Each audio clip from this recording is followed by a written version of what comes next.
ప్రభు నామంలో అందరికీ వందనాలు.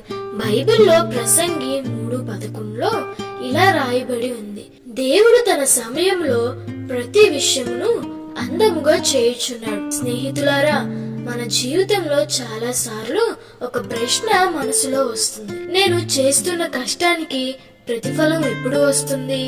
నా సమయం ఎప్పుడు వస్తుంది? మనము ఎంతో కష్టపడతాం, ప్రార్థిస్తాం, ఆశతో ఎదురు చూస్తాం. కానీ కొన్నిసార్లు ఫలితం ఆలస్యంగా వస్తుంది. అప్పుడు మనకు నిరాశ కలుగుతుంది. మనకు అనిపిస్తుంది, దేవుడు నా జీవితాన్ని మర్చిపోయాడా? కానీ బైబిల్ మనకి ఒక గొప్ప సత్యాన్ని చెప్తుంది. హబక్కు 2:3లో ఇలాగా ఉంది, దర్శనం నియమించబడిన సమయమునకు కలదు, అది ఆలస్యమైన వేచియుండు, అది తప్పక నెరవేరును. అంటే దేవుని సమయము ఆలస్యం అవుతుందని అనిపించొచ్చు, కానీ అది ఎప్పుడూ తప్పు కాదు. బైబిల్లో మనం చూస్తాము, యోసేపుకు దేవుడు గొప్ప కళలను ఇచ్చాడు, కానీ ముందుగా ఆయన చెరసాలలో ఉన్నాడు. దావీదు రాజుగా అభిషేకించబడ్డాడు, కానీ రాజ్యానికి చేరడానికి సంవత్సరాలు పట్టాయి. దేవుడు మనల్ని పైకి తీసుకెళ్లే ముందు మనల్ని సిద్ధం చేస్తాడు. ఈ రోజు మనం మాట్లాడబోయే కథ కూడా అలాంటి ప్రయాణమే. చిన్న ప్రారంభం నుండి పెద్ద స్థాయి, ప్రశంసల నుండి విమర్శల వరకు, వేచి ఉన్న కాలం నుండి విజయం వరకు ఈ కథ మనకు ఒక గొప్ప పాఠాన్ని నేర్పుతుంది. సహనం, కష్టం, వినయం మరియు సరైన సమయాన్ని నమ్మడం. కాబట్టి స్నేహితులారా, ఈ రోజు మనం చూడబోతున్నది సంజు శాంసన్ జీవితంలోని పోరాటాలు, నిరీక్షణ మరియు విజయ ప్రయాణం. మరి ఆలస్యం చేయకుండా ఈ ప్రేరణాత్మక ప్రయాణాన్ని ప్రారంభిద్దామా? ఈ రోజు మనం మాట్లాడబోయే యువ క్రికెటర్ కూడా అలాంటి ప్రయాణం చేసిన వ్యక్తే. సంజు శాంసన్ చిన్న గ్రామం నుండి ప్రారంభమైన ఒక కళ, అనేక కష్టాలు, అనేక విమర్శలు, కానీ చివరికి అతడు భారతదేశానికి ఆడే స్థాయికి చేరుకున్నాడు. సంజు శాంసన్ నవంబర్ 11, 1994 జన్మించాడు.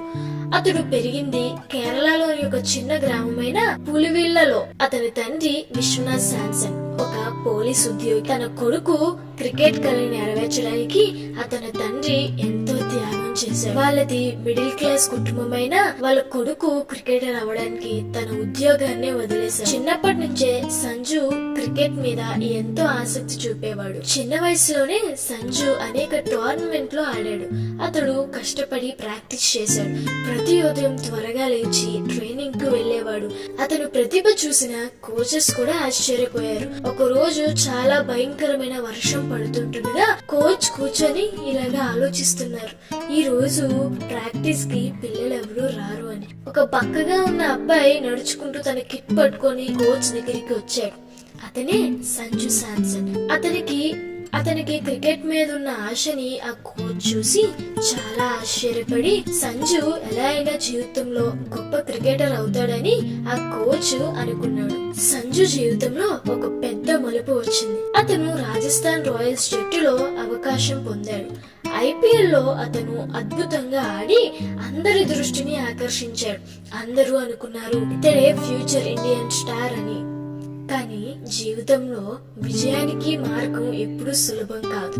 కొన్ని మ్యాచ్ల్లోనే అతని ప్రదర్శన అంతగా బాగాలేదు. అతను విమర్శలను ఎదుర్కొన్నాడు. కొంతమంది అతనిపై అనుమానం కూడా వ్యక్తం చేశారు. ఇది అతని జీవితంలో ఒక కఠినమైన సమయం. కానీ సంజు శాంసన్ ఎప్పుడూ ఆశను కోల్పోలేదు.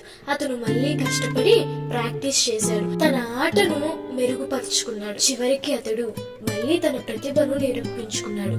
తరువాత అతడు రాజస్థాన్ రాయల్స్ జట్టు కెప్టెన్ అయ్యాడు.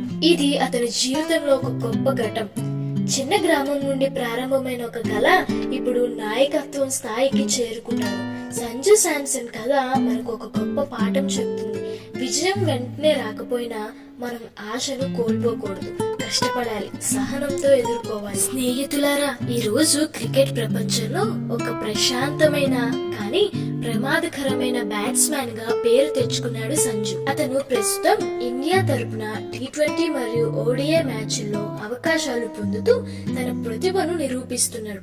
అలాగే IPL లో రాజస్థాన్ రాయల్స్ జట్టుకి కీలక ఆటగాడిగా నాయకుడిగా కూడా నిలుస్తున్నాడు. సంజు శాంసన్ ఆటను చూస్తే ఒక విషయం స్పష్టంగా అర్థమవుతుంది. అతను చాలా ప్రశాంతంగా ఆడతాడు, అవసరమైనప్పుడు పెద్ద షాట్లు కొడతాడు మరియు జట్టును ముందుకు తీసుకెళ్లడానికి బాధ్యత తీసుకుంటాడు. అతను ఇప్పటికే అంతర్జాతీయ క్రికెట్ లో ఇండియా నేషనల్ క్రికెట్ టీం తరఫున అనేక ప్రాముఖ్యమైన ఇన్నింగ్స్ ఆడాడు. అతని బ్యాటింగ్ లో ఎలిగెన్స్ ఉంటుంది, కాన్ఫిడెన్స్ మరియు ముఖ్యంగా పేషెన్స్ ఉంటుంది. ఇది మనకు బైబిల్లో ఉన్న ఒక సత్యాన్ని గుర్తు చేస్తుంది. కష్టపడి పనిచేసే వారికి ఫలితం తప్పకుండా వస్తుంది. సంజు శాంసన్ జీవితంలో కూడా అదే చెప్తుంది.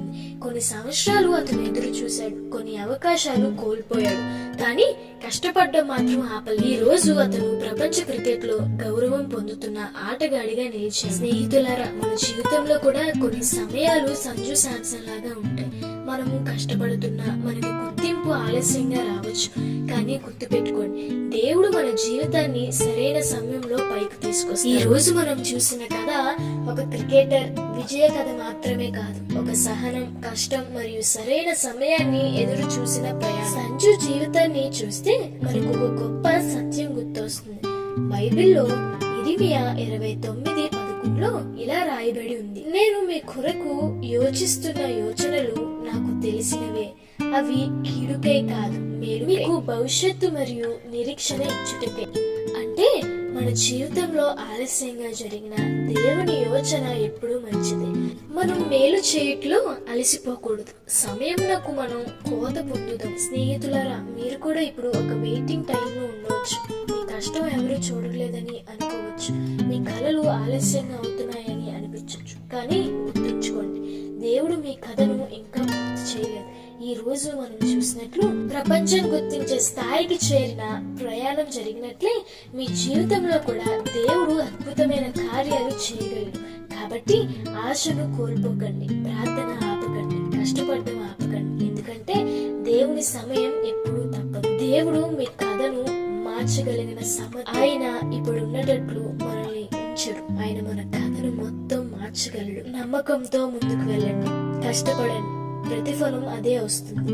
మీరేం పని చేసినా ప్రార్థనతో ప్రారంభించండి, మీకు కూడా ఖచ్చితంగా విజయం వస్తుంది. ధన్యవాదాలు. దేవుడు మీ అందరినీ ఆశీర్వదించును గాక. ఆమేన్.